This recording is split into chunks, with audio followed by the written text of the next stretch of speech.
up over the left center field wall.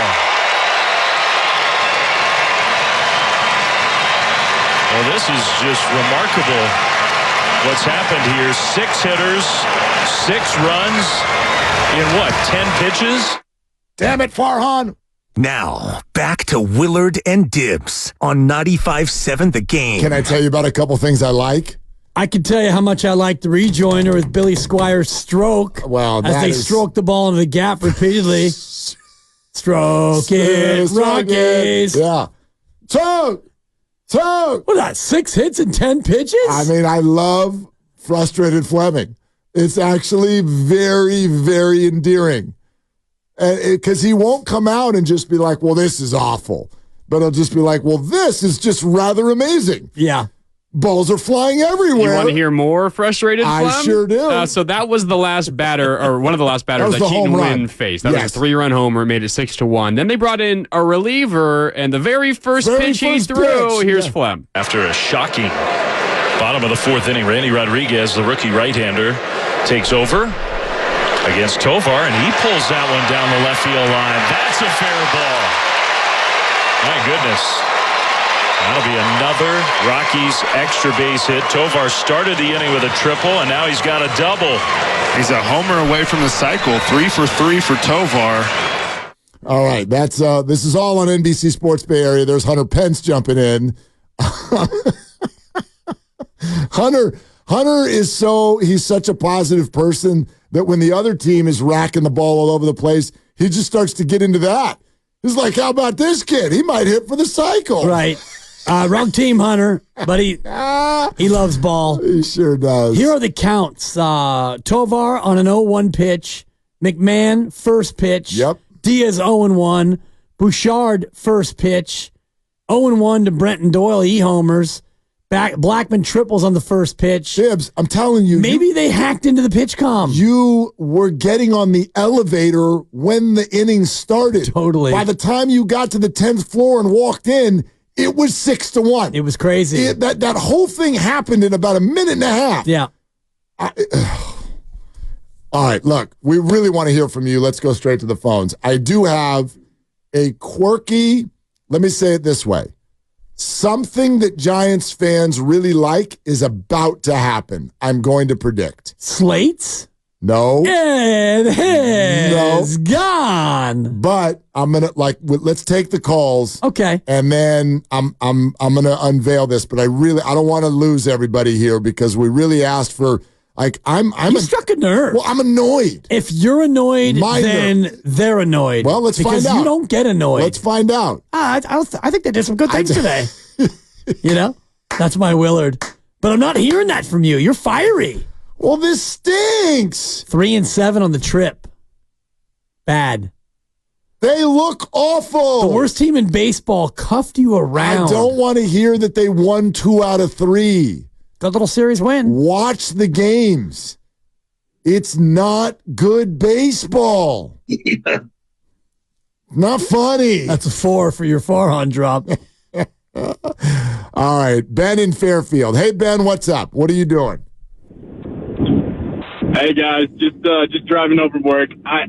Mark, I hear you. I know how it feels. I'm a positive guy, though. I know that Chapman and Soler have been pretty much non-existent, and that hurts to watch. But I can't help but think about Lamont Wade, who's hitting like 350, and Jung-Hoo Lee, who's lighting it up, and Keaton Wynn, and some of these young arms who look so good.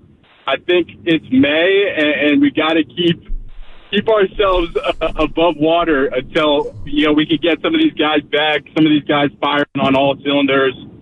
I don't know. I just got to look at the bright side. No, and Ben, listen, that 98.6% of my days, that's how I spend them. But I know you were at work today because if you're talking about how good Keaton Wynn is pitching, you missed the game, brother. You missed the game. He's had 2 outings in a row where he has gotten absolutely rocked.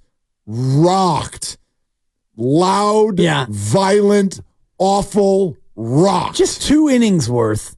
The first inning in Philly and the 4th inning today. Well, he's only pitched 5 innings. Yeah, and in 2 of them, he got absolutely 4 1/3 shelled. He got shelled. He's gotten 13 batters out, and he's given up 12 runs in his last 2 outings. So, that doesn't seem to be very good. And if you want to do the whole Lamont Wade looks good, yes he does. Jung-Hoo Lee looks good, yes he does. That's not enough. You can't build sports based off, a couple guys looking good. That's not enough. That's not enough. I know no one wants to hear from him, but take Farhan's word for it. This is hugely disappointing. And maybe the reason I'm sitting here sounding like this on May 9th is because I do have higher expectations for this team, and the urgency is now. I don't want to see this team figure it out in August and make a plucky run to fall 3 games short. Don't do that. This has got to change now. Now. I said this last year, and you remember my point. You're not going to get Shohei. You're not even going to get him interested if you don't show him that you're a playoff team. And they just, we'll be better next week. No. No. He's so stubborn. Now. Well, especially now when you've got Cincy and the Dodgers coming up back-to-back. And the Dodgers are going to be difficult no matter when you face them, but you don't want to go into the next Colorado series, which is after Cincy and the Dodgers, coming off a 2-4 homestand, hoping that you can, get 3 against Colorado and salvage a little bit of a stand. Adrian in Danville. Hey, Adrian, what's up? Oh, hey, how you doing? Good. Like you guys, I'm very frustrated. And, early on, I think, Webb wasn't pitching that good. But, the starting pitching has been okay. The relieving, to me, is not good. And,